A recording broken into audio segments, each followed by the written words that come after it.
जय माता दी। मेरे सभी प्यारे दोस्तों, मैं लक्ष्मी शर्मा बड़ों को चरण स्पर्श, छोटों को प्यार और बराबर वालों को दिल से नमस्कार करती हूँ। आज मैं सुनाऊंगी माघ माह में सुनी जाने वाली 7 कहानियाँ, जिसे श्रद्धा से सुनने मात्र से आपकी सभी परेशानियाँ धीरे धीरे समाप्त हो जाएगी। तो सभी प्रेम से बोले माघ माह के ठाकुर की जय हो। आइए अब सुनते हैं कथा को पूरा जरूर सुने और अच्छी लगे तो दूसरों को भी शेयर करें। अब आइए सुनते हैं माघ मास की पहली कथा, और पहली कथा है गणेश भगवान की। कहते हैं कि गणेश जी किसी का उद्धार नहीं रखते। एक बार की बात है, एक पहाड़ी के ऊपर एक संत रहा करते थे। उनका नाम था कल्याण। वे गणेश जी का परम भक्त थे। एक समय की बात है, उनके पास एक सेठ आया। अब था तो सेठ, लेकिन कुछ समय से उसका कारोबार ठीक नहीं चल रहा था। वह बेचारा बहुत परेशान था कि कैसे उसका कारोबार ठीक हो जाए। व्यापार में उसको अनेक नुकसान हुए और हो रहा था।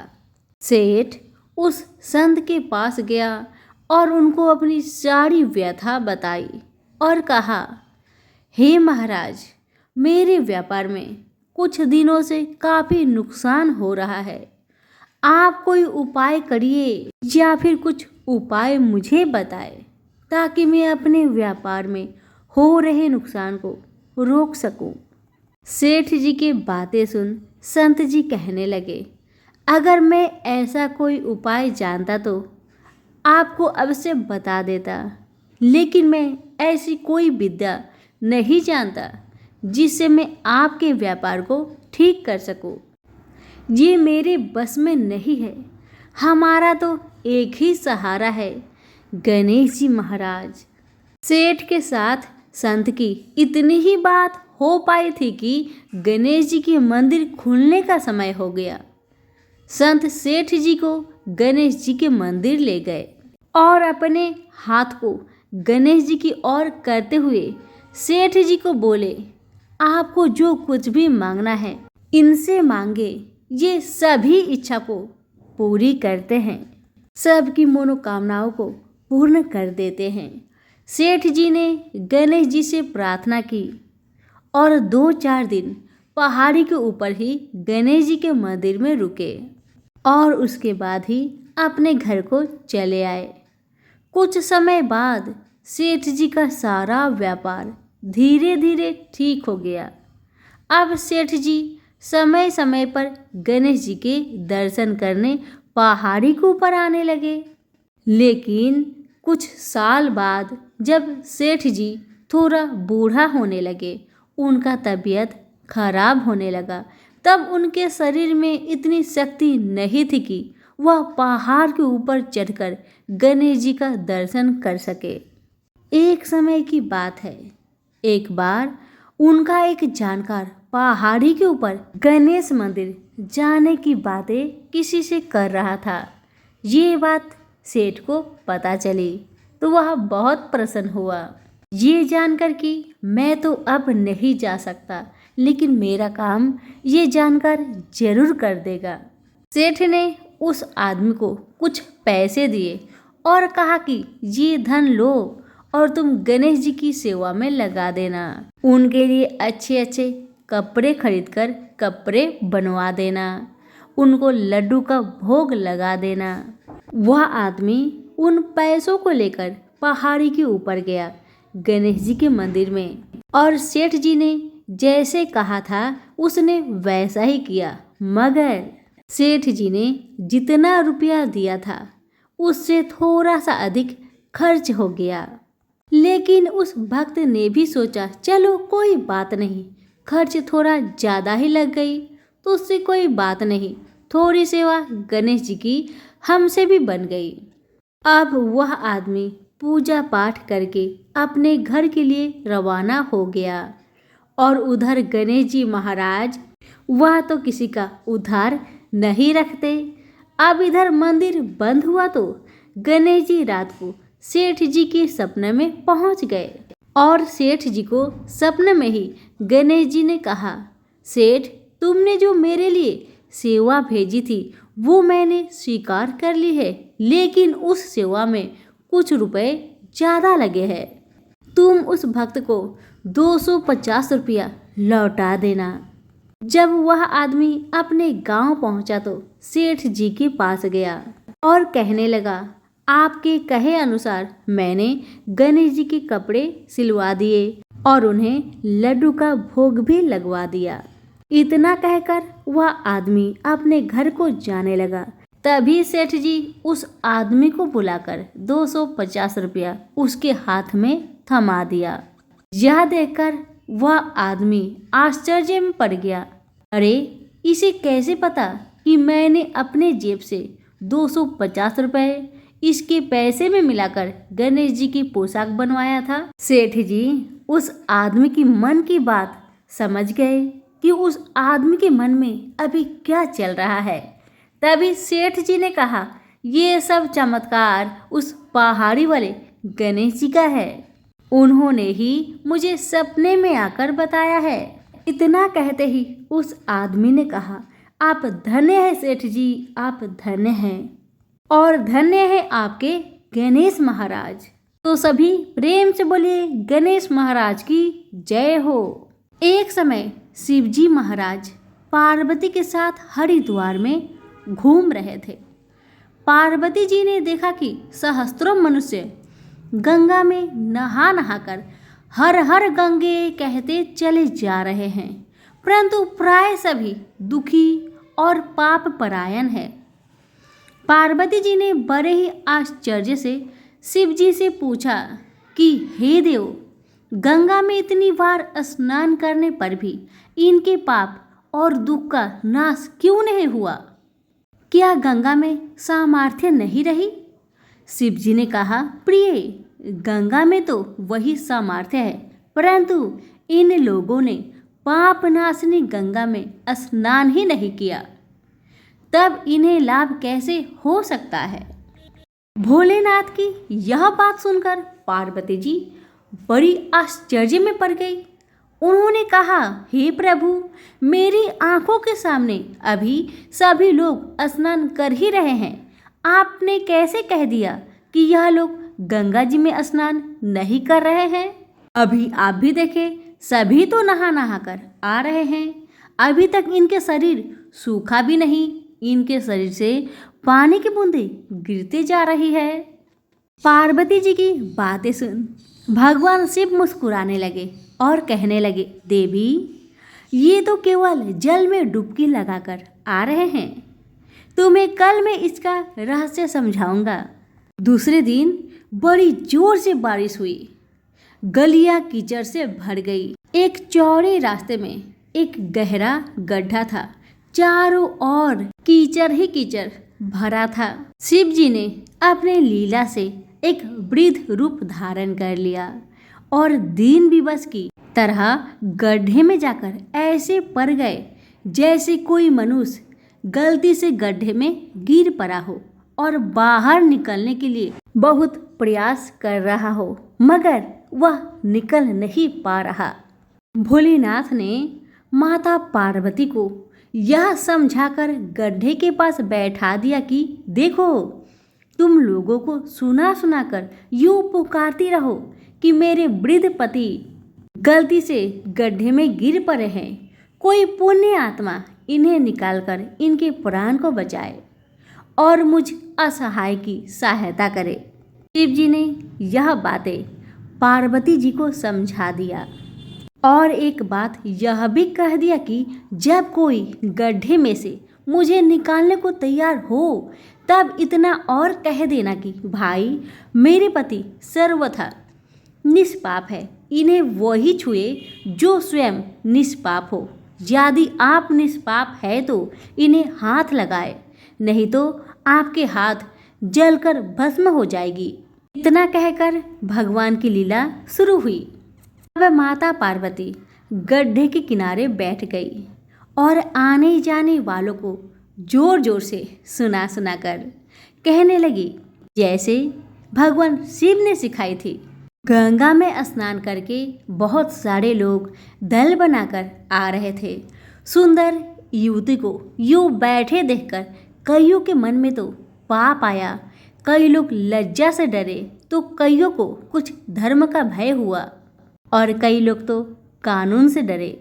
मगर कुछ लोग ऐसे भी थे जिन्होंने पार्वती जी को सुना दिया कि मरने दो बूढ़े को, क्यों उसके लिए रोती हो। इतना कहकर बहुत से लोग चले गए।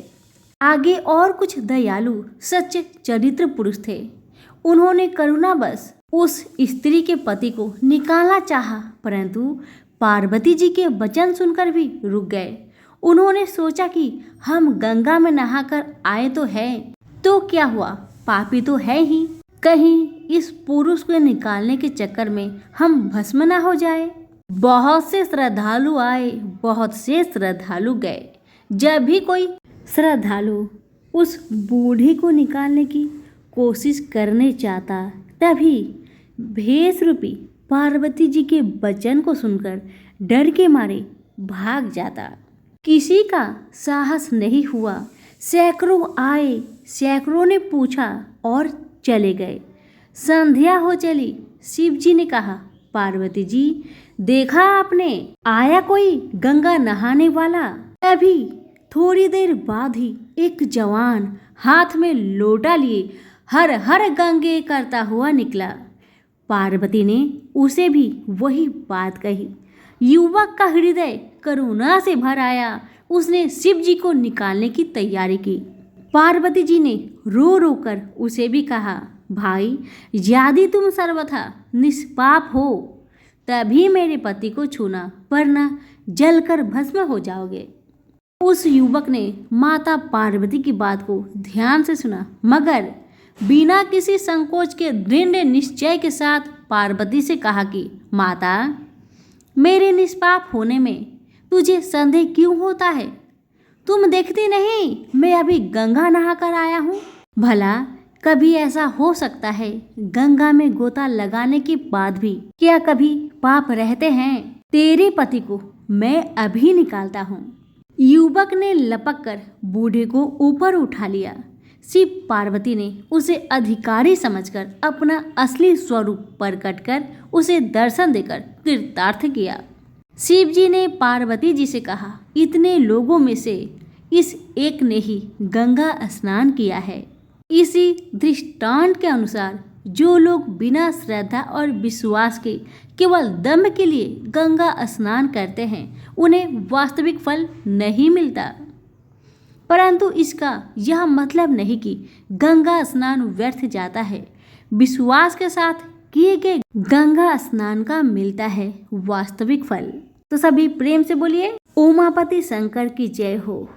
कथा तुलसी से जुड़ी एक कथा बहुत प्रचलित है। श्रीमद् देवी भागवत पुराण में इनके अवतरण की दिव्य लीला कथा भी बनाई गई है। एक बार शिव ने अपने तेज को समुद्र में फेंक दिया था। उससे एक महातेजस्वी बालक ने जन्म लिया। यह बालक आगे चलकर जालंधर के नाम से पराक्रमी दैत्य राजा बना। इसकी राजधानी का नाम जालंधर नगरी था। दैत्यराज काल नेमी की कन्या वृंदा का विवाह जालंधर से हुआ। जालंधर महाराक्षस था। अपनी सत्ता के मद में चूर उसने माता लक्ष्मी को पाने की कामना से युद्ध किया, परंतु समुद्र से ही उत्पन्न होने के कारण माता लक्ष्मी ने उसे अपने भाई के रूप में स्वीकार किया। वहां से पराजित होकर वह देवी पार्वती को पाने की लालसा से कैलाश पर्वत पर गया। भगवान देवाधिदेव शिव का ही रूप धरकर माता पार्वती के समीप गया, परंतु माँ ने अपनी योग बल से उसे तुरंत पहचान लिया तथा वहां से अंतर ध्यान हो गई। देवी पार्वती ने क्रोध होकर सारा वृत्तांत भगवान विष्णु को सुनाया। जालंधर की पत्नी वृंदा अत्यंत पतिव्रता स्त्री थी। उसी के पतिव्रत धर्म की शक्ति से जालंधर न तो मारा जाता था और न ही पराजित होता था। इसलिए जालंधर का नाश करने के लिए वृंदा के पतिव्रत धर्म को भंग करना बहुत जरूरी था। इसी कारण विष्णु ऋषि का वेश धारण कर वन में जा पहुँचे, जहाँ वृंदा अकेली भ्रमण कर रही थी। भगवान के साथ 2 मायावी राक्षस भी थे, जिन्हें देखकर वृंदा भयभीत हो गई। ऋषि ने वृंदा के सामने पल में दोनों को भस्म कर दिया। उनकी शक्ति देखकर वृंदा ने कैलाश पर्वत पर महादेव के साथ युद्ध कर रहे अपने पति जालंधर के बारे में पूछा। ऋषि ने अपने माया जाल से 2 बानर प्रकट किए। एक बानर के हाथ में जालंधर का सिर था तथा दूसरे के हाथ में धर। अपने पति की यह दशा देखकर वृंदा मूर्छित होकर गिर पड़ी। होश में आने पर उन्होंने ऋषि रूपी भगवान से विनती की कि वह उसके पति को जीवित करे। भगवान ने अपनी माया से पुनः जालंधर का सिर धड़ से जोड़ दिया, परंतु स्वयं भी वह उसी शरीर में प्रवेश कर गए। वृंदा को इस छल का जरा आभास न हुआ। जालंधर बने भगवान के साथ वृंदा पतिव्रता का व्यवहार करने लगी, जिससे उसका अस्तित्व भंग हो गया। ऐसे होते ही वृंदा का पति जालंधर युद्ध में हार गया। इस सारी लीला का जब वृंदा को पता चला तो उसने क्रोध होकर भगवान विष्णु को शीला होने का श्राप दे दिया तथा स्वयं सती हो गई। जहाँ वृंदा भस्म हुई वहाँ तुलसी का पौधा उगा। भगवान विष्णु ने वृंदा से कहा, हे वृंदा, तुम अपने अस्तित्व के कारण मुझे लक्ष्मी से भी अधिक प्रिय हो गई हो। अब तुम तुलसी के रूप में सदा मेरे साथ रहोगी। जो मनुष्य भी मेरे शालिग्राम रूप के साथ तुलसी का विवाह करेगा, उसे इस लोक और परलोक में विपुल यश प्राप्त होगा। जिस घर में तुलसी होती है वहाँ यम के दूत भी असमय नहीं जा सकते। गंगा व नर्मदा के जल में स्नान तथा तुलसी का पूजन बराबर माना जाता है। चाहे मनुष्य कितना भी पापी क्यों न हो, मृत्यु के समय जिसके प्राण मजरी रहित तुलसी और गंगा जल मुख में रखकर निकल जाते हैं, वह पापों से मुक्त होकर बैकुंठ धाम को प्राप्त होता है। जो मनुष्य तुलसी व आंवलों की छाया में अपने पितरों का श्राद्ध करता है, उसके पितर मोक्ष को प्राप्त हो जाते हैं। दैत्य जालंधर की यह भूमि जालंधर नाम से विख्यात है। साथ ही वृंदा का मंदिर मोहल्ला कोट किशनचंद में स्थित है। कहते हैं इस स्थान पर प्राचीन गुफा थी जो सीधी हरिद्वार तक जाती थी। सच्चे मन से 40 दिन तक सती वृंदा देवी के मंदिर में पूजा करने से सभी मनोरथ पूर्ण होती है। सभी प्रेम से बोलिए तुलसी माता की जय हो। रविवार व्रत की पौराणिक कथा के अनुसार प्राचीन काल में एक बुढ़िया रहती थी। वह नियमित रूप से रविवार का व्रत करती। रविवार के दिन सूर्य उदय से पहले उठकर बुढ़िया स्नान आदि से निवृत्त होकर आंगन को गोबर से लिपकर स्वच्छ करती। उसके बाद सूर्य भगवान की पूजा करते हुए रविवार व्रत कथा सुनकर सूर्य भगवान का भोग लगाकर दिन में एक समय भोजन करती। सूर्य भगवान की अनुकंपा से बुढ़िया को किसी प्रकार की चिंता एवं कष्ट नहीं था। धीरे धीरे उसका घर धन धान्य से भर रहा था। उस बुढ़िया को सुखी होते देख उसकी पड़ोसन उससे जलने लगी। बुढ़िया ने कोई गाय नहीं पाल रखी थी, अतः वह अपनी पड़ोसन के आंगन में बंधी गाय का गोबर लाती थी। पड़ोसन ने कुछ सोचकर अपनी गाय को घर के भीतर बांध दिया। रविवार को गोबर न मिलने से बुढ़िया अपना आंगन नहीं लिप सकी। आंगन न लिप पाने के कारण उस बुढ़िया ने सूर्य भगवान को भोग नहीं लगाया और उस दिन स्वयं भी भोजन नहीं किया। सूर्यास्त होने पर बुढ़िया भूखी प्यासी सो गई। प्रातःकाल सूर्योदय से पूर्व उस बुढ़िया की आंख खुली तो वह अपने घर के आंगन में सुंदर गाय और बछड़े को देखकर हैरान हो गई। गाय को आंगन में बांधकर उसने जल्दी से उसे चारा लगाकर खिलाया। पड़ोसन ने उस बुढ़िया के आंगन में बंधी सुंदर गाय और बछड़े को देखा तो वह उससे और अधिक जलने लगी। तभी गाय ने सोने का गोबर किया। गोबर को देखते ही पड़ोसन की आंखें फट गई। पड़ोसन ने उस बुढ़िया को आसपास न पाकर तुरंत उस गोबर को उठाया और अपने घर ले गई तथा अपने गाय का गोबर वहां रख आई। सोने के गोबर से पड़ोसन कुछ ही दिनों में धनवान हो गई। गाय प्रतिदिन सूर्योदय से पूर्व सोने का गोबर किया करती थी और बुढ़िया के उठने के पहले पड़ोसन उस गोबर को उठाकर ले जाती थी। बहुत दिनों तक बुढ़िया को सोने के गोबर के बारे में कुछ पता ही नहीं चला। बुढ़िया पहले की तरह हर रविवार को भगवान सूर्य देव का व्रत करती रही और कथा सुनती रही। लेकिन सूर्य भगवान को जब पड़ोसन की चालाकी का पता चला तो उन्होंने तेज आंधी चलाई। आंधी का प्रकोप देखकर बुढ़िया ने गाय को घर के भीतर बांध दिया। सुबह उठकर बुढ़िया ने सोने का गोबर देखा। उसे बहुत आश्चर्य हुआ।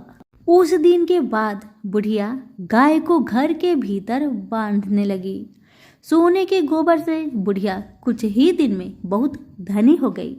उस बुढ़िया की धनी होने से पड़ोसन बुरी तरह जल भुनकर राख हो गई और उसने अपने पति को समझा बुझाकर उसे नगर के राजा के पास भेज दिया।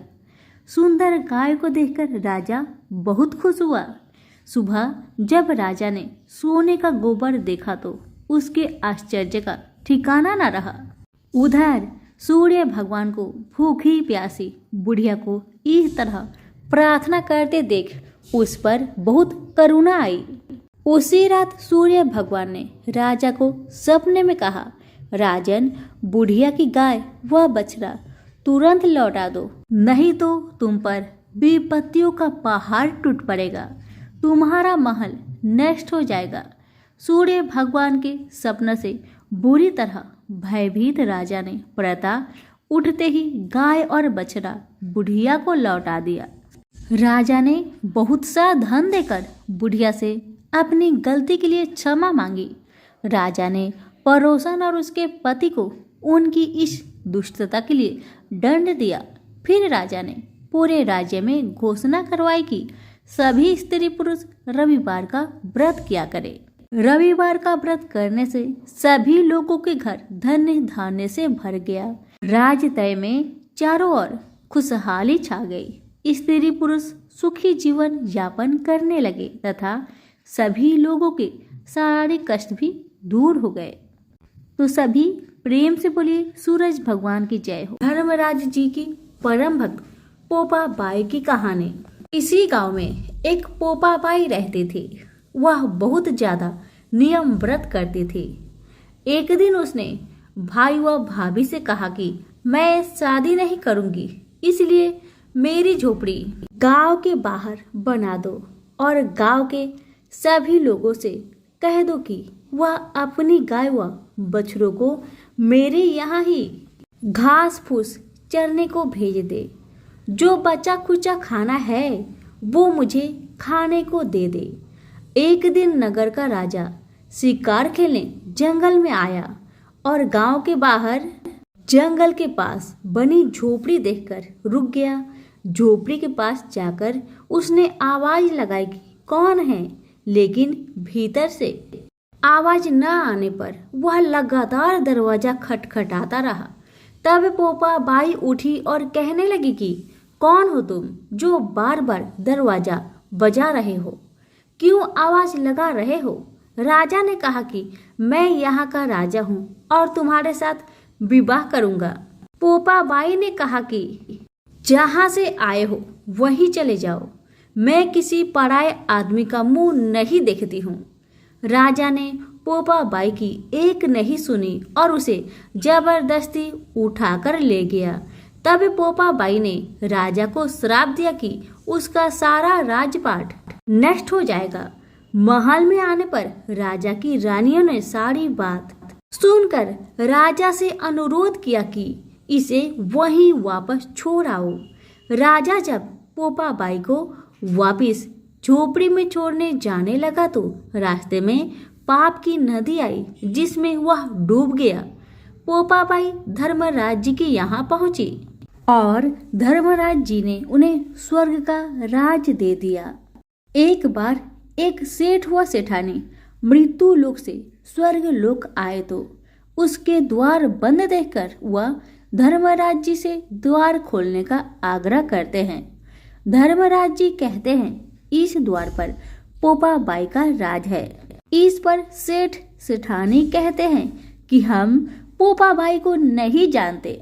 धर्मराज जी उन दोनों की बात सुनकर कहते हैं कि तुम दोनों 7 दिन तक मृत्यु लोक में रहो। 8 खोपरा से राई भरकर 5 कपड़े ऊपर रखकर कहानी सुनकर उद्यापन करना और कहना कि राज है पोपाबाई, लेखा लेगी राय राई। सभी प्रेम से बोले पोपाबाई की जय। माता चंडी की महिमा की कथा शुरू करते हैं। कर्णसेन गौर के राजा का जागीरदार था, जिसकी राजधानी रमती अर्थात राजा रामपाल द्वारा स्थापित रामावती थी। ग्वाल जाति का एक स्थानीय मुखिया सोमघोष और उसका पुत्र इच्छाई शक्तिमय हो गए और उन्होंने कर्णसेन की भूमि पर अधिकार कर लिया।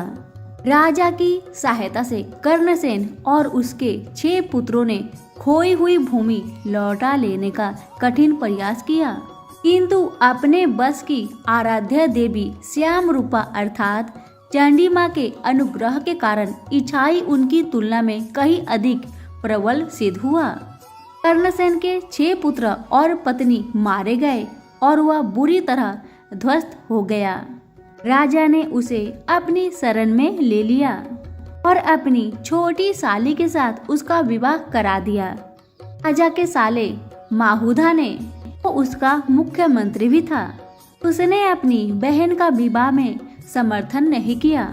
विवाह के बाद कर्णसेन और उसकी युवा पत्नी राजावती सुदूर दक्षिण में स्थित मोहनागढ़ की जागीर में चले गए, जो राजा ने उसे दहेज के रूप में प्रदान की थी। कर्ण सिंह वृद्ध होने के कारण पुत्र उत्पत्ति में असमर्थ था, किंतु दाम्पत्य पुत्र के लिए ललायित थी। अपने बूढ़ी दाई के परामर्श से राजावती ने कठोर तपस्या करके धर्म को प्रसन्न कर लिया। धर्म के अनुग्रह से उसके यहाँ लाउसेन ने जन्म लिया। माहुदा ने चूंकि इस विवाह का समर्थन नहीं किया था, इसलिए उसे इसके परिमाण स्वरूप पुत्र जन्म भी अच्छा नहीं लगा। लाउसेन के प्रति उसका रुख वैसा ही था जैसे अपने भाजने कृष्ण के प्रति कंस का था। महुदा ने बालक का अपहरण कर लाने के लिए कुछ चतुर चोरों को भेजा, पर वे असफल भी हुए और अपयश के भागी भी। थोड़े से समय के लिए बालक से अलग हो जाने के कारण राजावती अत्यंत अधीर हो उठे और धर्म ने धीरज बांधने के लिए अस्थायी स्थानापन्न के रूप में कपूर धवल नाम के एक पोष पुत्र को उसने पास भेज दिया। दोनों बालक राम लक्ष्मण या कृष्ण बलराम की तरह साथ साथ बड़े होने लगे। जब लाउसेन ने गुरुकुल की शिक्षा प्राप्त कर ली और साथ ही मल्ल युद्ध और शास्त्र विद्या में निपुणता प्राप्त कर ली तो वह रमती जाकर गौर के राजा के सामने अपनी सिद्धियों का प्रदर्शन करने के लिए आतुर हो उठा। दोनों बालक राजधानी की ओर चल पड़े, जो सीधे उत्तर दिशा में पड़ती थी। उनका पहला साहसिक अनुभव जलांधर में हुआ। यह नगर एक ऐसे चीते में संतृप्त था जिसने वहां के शासक, उसके परिवार और सारी आबादी को मार डाला था। लाओ सेन ने चीते को मारकर नगर को फिर से बचा लिया। अपने अगले पड़ाव तारादीथी में लाओ सेन ने एक दुष्ट मगरमच्छ को मारा। इससे वहां की झील बड़ी ही उत्पीड़ित थी। दोनों भाई इसके बाद जामाती पहुंचे, जहां पान की खेती करने वाले जाति का गढ़ था। वहां एक स्त्री ने लाओ सेन के प्रति अनुचित प्रेम प्रस्ताव किया और लाओ सेन ने तुरंत ही अस्वीकार कर दिया। वह स्त्री एक अत्यंत प्रभावशाली परिवार की थी। उसने लाओ सेन को अपने प्रति प्रेम निवेदन का प्रयास करने के अपराध में गिरफ्तार कराने का प्रबंध करा दिया, परंतु धर्म के संरक्षित पात्र को बहुत समय तक रोक रखना संभव नहीं था। लाओ सेन का अगला पड़ाव गोलाहाट था। यह सुरक्षा नाम की एक गणिका का क्षेत्र था।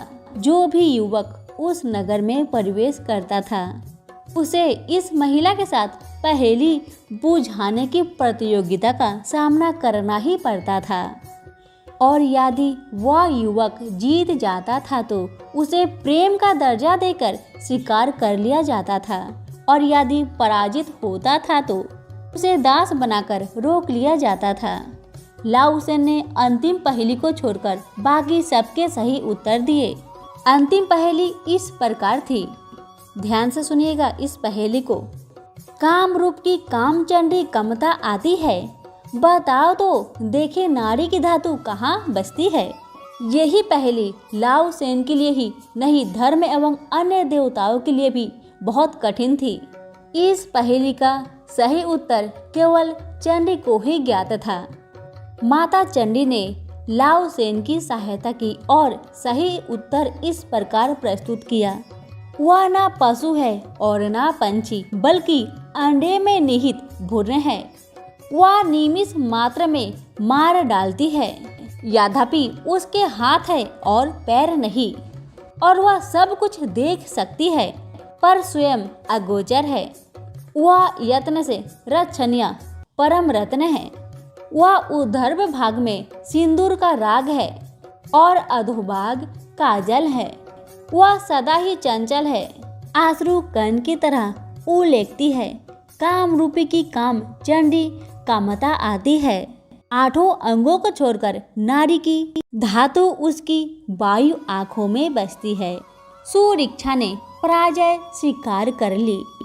गौर पहुंचने पर लाओ सेन को मामा का घोर विरोध सहना पड़ा।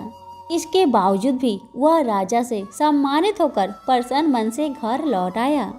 उसकी श्रेष्ठतम उपलब्धि कालू डोम और उसकी पत्नी लाखिया की मित्रता और निष्ठा थी।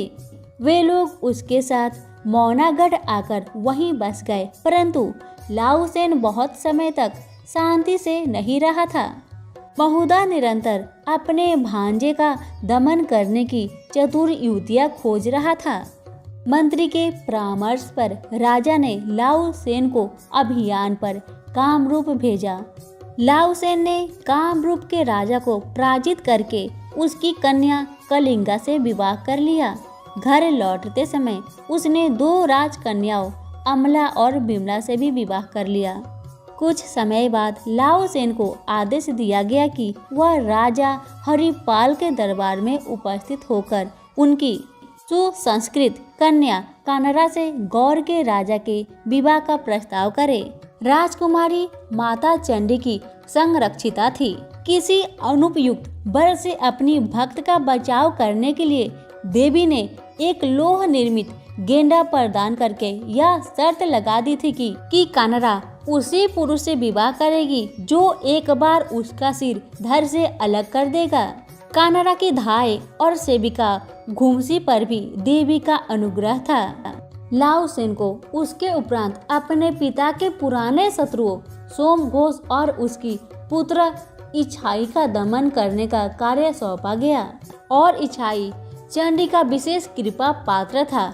इस संघर्ष के द्वारा चंडी पूजा के विरुद्ध धर्म पूजा को अपनी अंतिम विजय सिद्ध करनी थी। भयंकर युद्ध के बाद ईसाई लाओ सेन के हाथों मारा गया। कुछ समय के बाद लाओ सेन को भयंकर तूफान से हुई बर्बादी से रक्षा करने के लिए गौर को बुलाया गया। धर्म के अनुग्रह से लाओ सेन ने कार्य संपन्न कर दिया। महुदा ने इसके उपरांत अपने भांजे को रास्ते से हटाने के लिए सबसे गहरी चाल चली। लाओ सेन से, जिसे अब सूर्य देव धर्म का सबसे प्रिय भक्त स्वीकार किया जाता था, सूर्य को पश्चिम से उदित करने के लिए कहा गया। अगर वह ऐसा करने में असफल होगा तो उसके माता पिता को, जो गौर में बंधक के रूप में बंदी थे, मृत्यु की घाट उतार दिया जाएगा और उसकी संपत्ति जब्त कर ली जाएगी। अपनी माँ की बूढ़ी दाई के साथ, जो स्वयं भी धर्म की कदर अनुयायी थी, लाओ सेन सुदूर स्थित बलुका नदी पर धर्म पूजा के पवित्र स्थल पर पहुंचा और दीर्घ काल तक वहां तप करता रहा। इसी बीच लाओ सेन और उसके माता पिता की अनुपस्थिति का लाभ उठाकर महुदा ने मौना गढ़ पर आक्रमण कर दिया। कालू डोम और उसके पुत्र ने पराक्रम पूर्वक गढ़ की रक्षा की, परंतु अतः वे वीर गति को प्राप्त हुए। तो रानी कलिंग सेना रक्षा करने के लिए आगे आई, किंतु वह भी लड़ते लड़ते काम आई।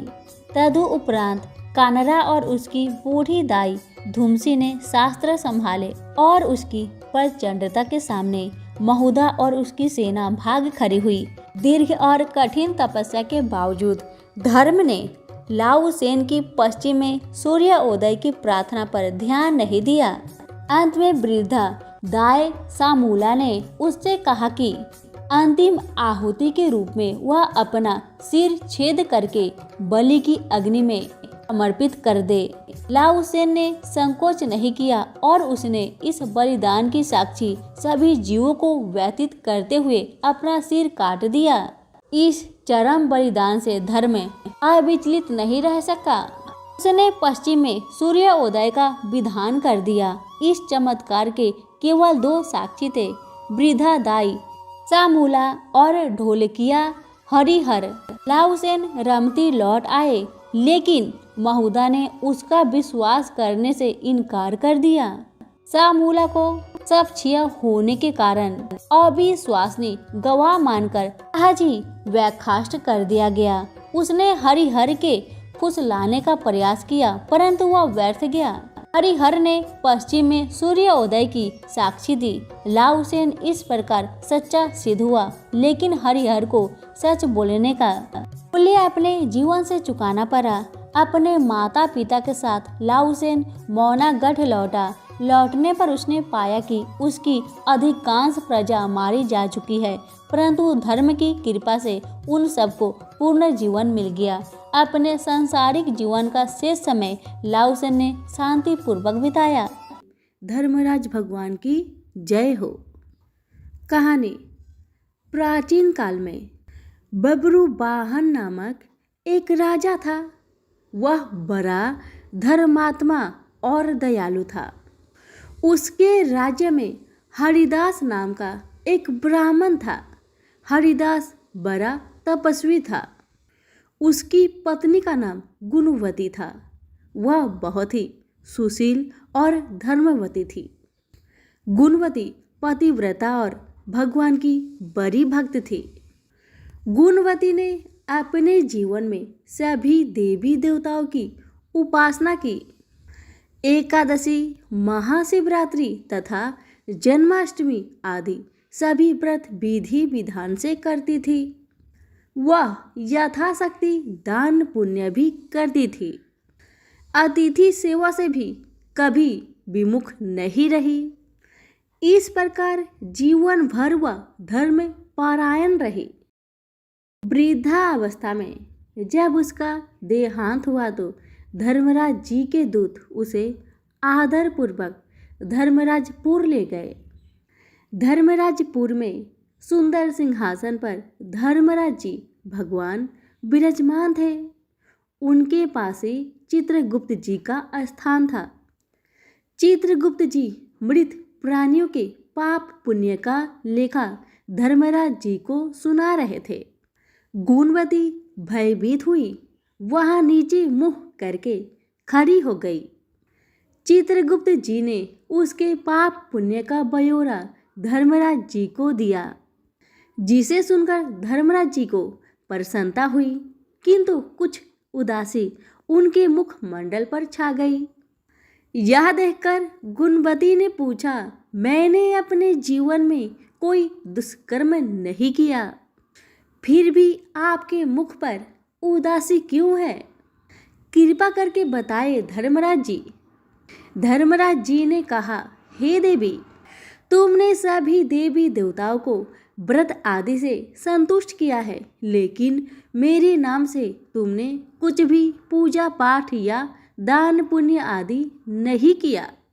यह सुनकर गुणवती ने धर्मराज जी से क्षमा याचना की और कहा कि मैं आपकी उपासना नहीं जानती थी, कृपा करके वो उपाय बतलाए जिससे सभी मनुष्य आपकी कृपा के पात्र बन सके।